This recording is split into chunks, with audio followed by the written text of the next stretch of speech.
Hey guys, it's the Scribbler, and welcome back to Game Theory. This is the next video in, the quintilogy that he's making, or whatever it is now, I don't know. But yeah, it's been a little bit since I've reacted to the next one, so I'm going to react to one now. Wait. You're probably wondering why I have this new crap behind me.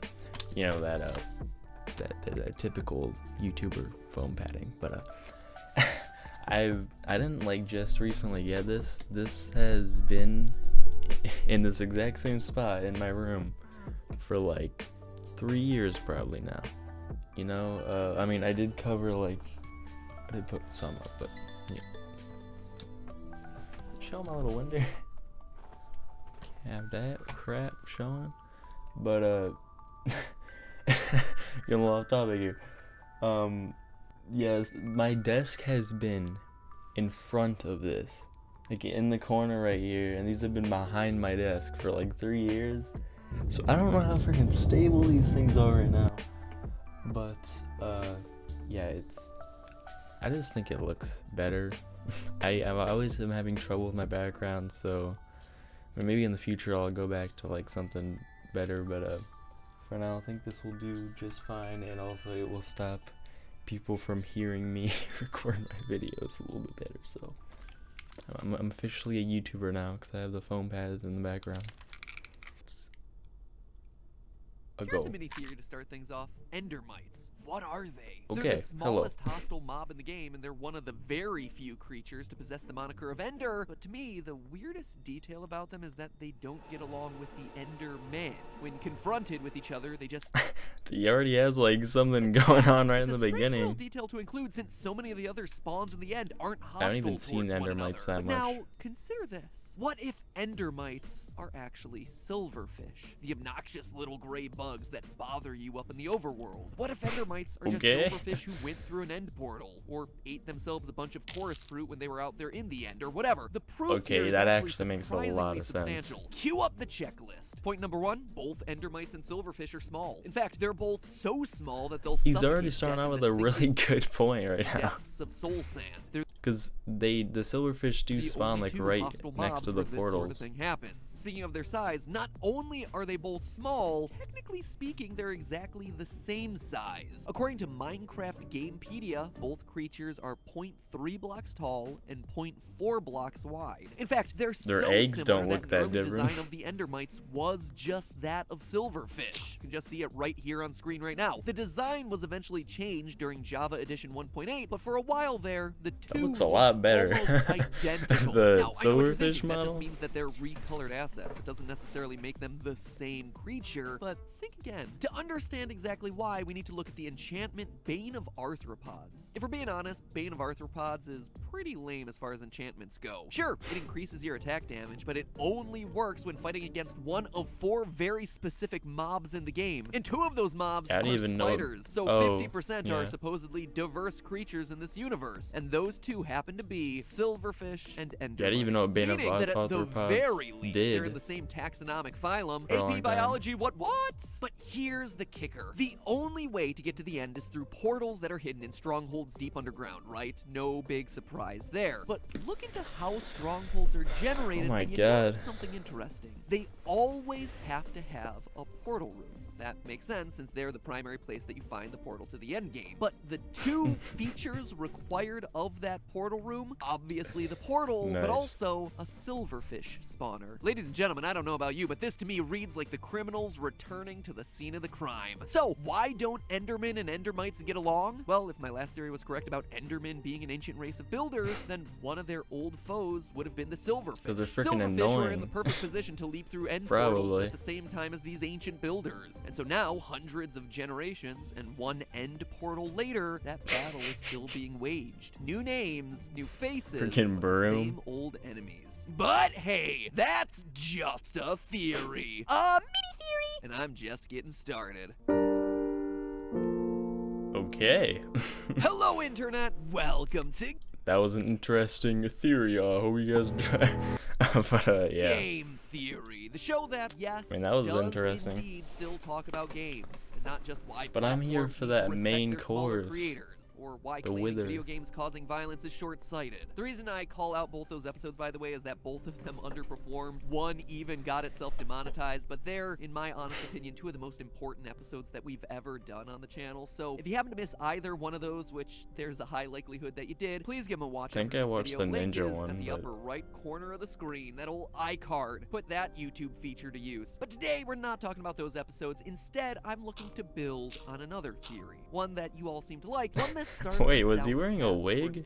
The link is at the upper right corner of the screen. That old iCard. How the frick is that? But today we're not talking about those episodes. Instead, forgot about that. Build on another theory, one that you all seem to like, one that started us down the path towards deciphering the hidden. Yeah, that was also my first video. And it did really well too. Of Minecraft. Because there is lore here. It's not all giant golden Wang monuments off in the distance. But unlike most other games, Minecraft's lore isn't told through dialogue and cutscenes. Instead, it's communicated through subtle design choices, spawn conditions, character designs, achievement names, hostile versus friendly behavioral patterns, and all of that will be important today as we explore the secrets of the Wither. Because last time we looked at the end of the Minecraft Which it looks so weird. Today, we're talking about how it all began. So, in case I thought I had a unibrow version. During my last major Minecraft theory, we tallied that wasn't important, but suggesting that Endermen are actually an evolved form of an ancient race of builders. They speak English. They're able to hold rudimentary blocks. It would explain why strongholds are called strongholds in the first place, and why mysterious structures like underwater monuments and old mine shafts are left abandoned, dotted around the overworld, when no other living creature in this universe has neither the ability to mine nor craft. The theory also explains the origins of end cities and why they contain abandoned chests full of supplies totally inappropriate for life in that hostile purple environment. There's it's obviously just like a that lot review more, but now. You should just go watch that theory if you're interested. Link is in the review. Anyway, one key element I was speculating about in that theory was what motivated this ancient race of people to wind up in the end in the first place. They seem like they were fleeing to it, but why? Curiosity? An accident? I ultimately conclude that it was to escape something. Some big threat that existed out there in the overworld. Now, obviously, the overworld is populated with zombies and creepers and skeletons, but that just doesn't seem like enough to warrant building out a massive underground fortress deep down near the bedrock. No, after doing the research, it's my belief zombies that are cool because sometimes they don't even attack me because my game's lagging, but you know. Decimate their established society, killing them off by the hundreds until they somehow manage to flee to the end and escape. Now, why would I say this? Well, first and foremost, let's look at the achievement list, shall we? When we defeat the Ender Dragon, we get that kind of makes sense. The end achievement, and that makes a lot of sense, right? It's the quote-unquote final boss of the game, after all. It cues the end credits. You're in a place literally... They are freaking scary looking, and they poison you, and they can, like, destroy everything in, like, freaking existence, so... That totally works. But for summoning the Wither, it would make sense. The exact opposite. The beginning. But they were running from that. And then after its defeat, you get yourself the beginning again, but this time it's with a period. It's a definitive statement that directly parallels how the Ender Dragon achievements are handled, but with one problem. The Wither can be summoned at any time, and it very often happens after the dragon has been killed. It's not the beginning of really anything in this game. I was tempted to think that maybe it's the beginning of a new adventure post-Ender Dragon, but again, that doesn't make a whole lot of sense since summoning and defeating the Wither is completely optional in the story. And if and when you do it, nothing much comes of it, really. It gives you a Nether Star, which, for as special and unique as that item is, just allows you to build a beacon that shoots lame buffs into the surrounding area. It's not all that cool or all that meaningful. But what if the Wither was the beginning in a different way? What if it's the beginning of the story for the ancient builders that started all this in motion in the first place? Look for a moment at the strongholds. They're buried super deep underground, like absurdly deep, and with literally no trace of their existence on the surface. They're like bomb shelters, safety bunkers. But they're defending against what? Zombies? Creepers? I don't think so. You don't go to that extreme just to defend against a regular mob, but a fearsome creature like the Wither that spreads death and decay to anything in its sights. Oh god, it's freaking ad.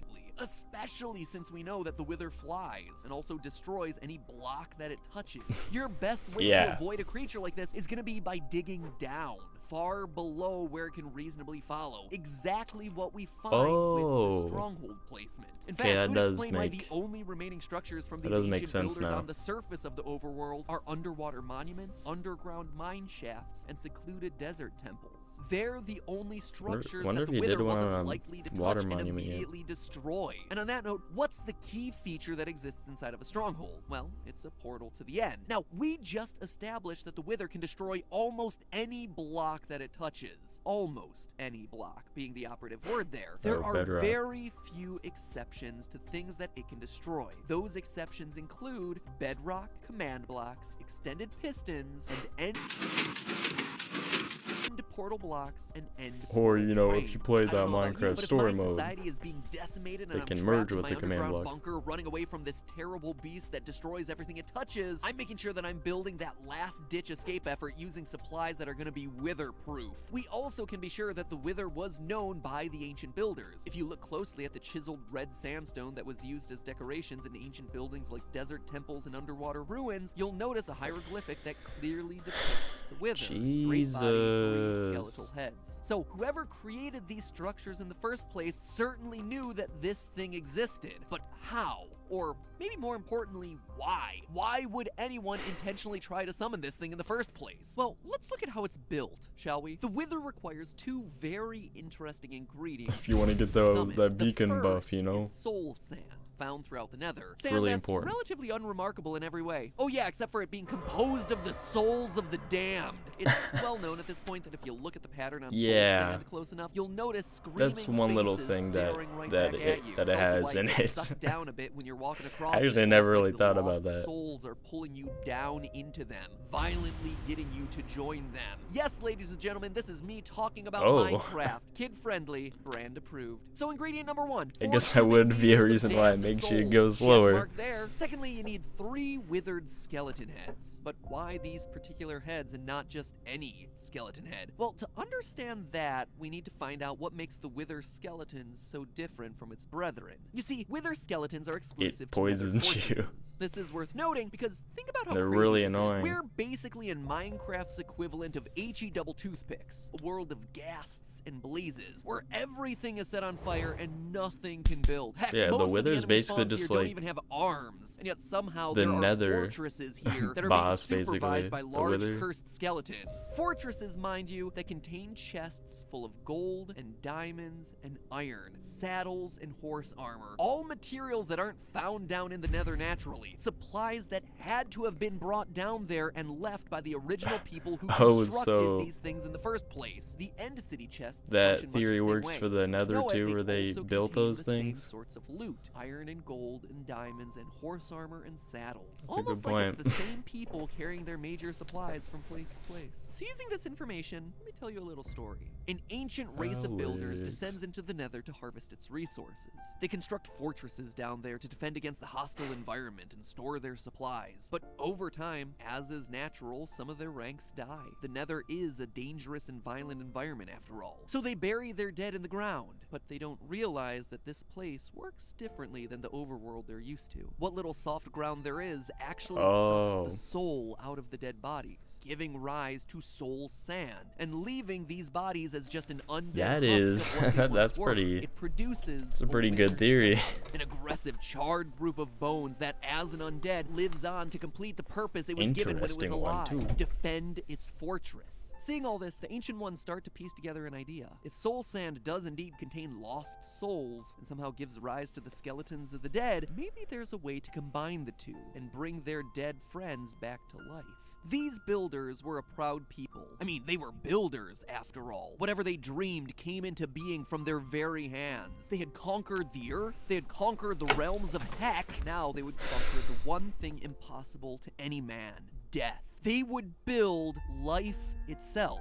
I mean, with the raw materials, you can construct anything, right? Why not a lost human? You have So the they're just soul like in the straight up sand, you freaking have God. the body in the wither skeleton. No. Why wouldn't it work? The last thing I'll call out here. You'll notice that none of the items in Nether chests are enchanted, but by the time you get to instead the they end, just created a lot of freaking them are. demon the reason monster. I call this out is that it shows an Did it bring them escalation back? in the way these ancient builders started using magic. By the time they end their journey, in the end, they're full-blown magic users. They've started to go beyond just construction. They're starting to play with mystical forces. So, how does this story all work out? Well, it's a classic tale of hubris. The builders, having been to the fiery depths of heck, try to harness the ultimate resource, the power of life and death itself. They combine the soul and the body, the soul sand and the wither skeleton head, and it doesn't work. But by this point, they're obsessed. There has to be a way to make it work. Like so many other fictional characters before them, like Dr. Frankenstein, like the Elrics. They're convinced that they have the right ingredients, so they start going down darker, more supernatural paths in their quest to crack the mystery. Magic, enchantment, potions. Maybe they go to the witches, already outcast from society for their use I'm like only sand, thinking about Minecraft story mode now. Out of nowhere. That's when they stumble upon it. They finally manage to create something, but it wasn't what they expected. Instead of bringing new life to a dead friend, they create a hideous and destructive beast. One out to punish them for tampering with the laws of nature itself. They make the Wither, an unstoppable force. A beast that, as we know, destroys the blocks that it touches. And it's good to and be I mean, transparent. thanks for the At sad H&R because I need to explain you know something. the price before you begin. And I mean, it works out because, like, you know, we create the Wither to, like, we actually create the boss itself to, like, beat. Kind of makes sense if, theory kind of makes sense. Ancient race once constructed. The only things that remain standing are temples far out into the deserts, mine shafts hidden deep underground, monuments under the water. Gone are all the people of this once great society, one by one consumed. Yeah, it kind of by is the just wither. like a Disease abandoned literally world. eating them away from the inside. Friends, neighbors, dead, decayed, or worse, brought back to life in the form of skeletons and zombies. The living undead that roam the landscape to this day. So for their own protection, the remaining ancient people hide underground, deep underground, They're really good theories. down near the bedrock in fortified bases called strongholds, far below where the flying wither will be able to reach, with no trace of their existence on the surface. And it's there that they plan their escape. They've hopped to different realms before using portal technology. Why not again? But this time, the portal has to be made to be wither-proof, which is why end portal blocks are literally the only block type outside of bedrock immune to the wither's attacks. And from there, we know the rest. They managed to make the portal and hop to the end, but it's a one-way trip. They don't realize that the portal won't be accessible behind them, and what awaits them on the other side is something else, something completely unexpected, something that may have even been worse, the Ender Dragon. But hey, that's just a theory. A game theory. Thanks for watching. And hey, before you disappear off into the Nether, I need to tell you that this episode was made possible by our sponsor, Oh, Honey, no. who's doing everything they can to help us hold on to a few more Oh, of our Honey. precious us. Go to Mr. Beast has got joinhoney.com/MadPat to Honey help us out, and we covered. help basically the Oh, by the way, this easiest video way is to sponsored save by Honey. money on you guys, You know, my I'm watching subscribers, this have video and saved making my money own using video their on it. I plugin. might as Considering well the tribute that those users l- installed the watch plugin his based on my sponsorship in it. recommendation, using my signature link, right? That's how they know that they're my 5 use the MatPat's code and also subscribe to Game Theory. I mean, the Game Theorist. But yeah, that was the lost history of Minecraft's Wither. So yeah, that was just as good, and you know, we got that little mini theory that was also good. So yeah, hope you guys enjoyed this video. If you did, please like, comment, and subscribe. And I will see you guys in the next theory video, game theory video.